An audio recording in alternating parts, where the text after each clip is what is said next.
Across the world where wealth tax is operated, pension pots are not included.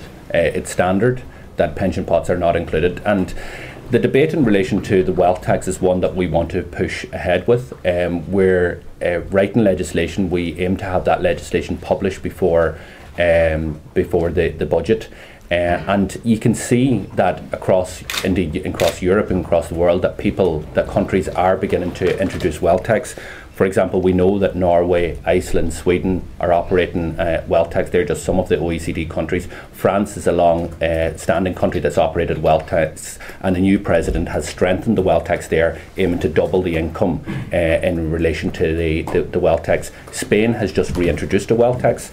The German opposition parties, the SPD and the Greens, have reportedly published or produced legislation and are committed to introducing that if they win the election in 2013. And the Liberal Democrats in government in Britain are arguing for introduction of a wealth tax. So a wealth tax shouldn't be something alien. It should be looked at is this a possible alternative to increasing property tax? And I think that when you look at the figures, we estimate that it would bring in €800 million.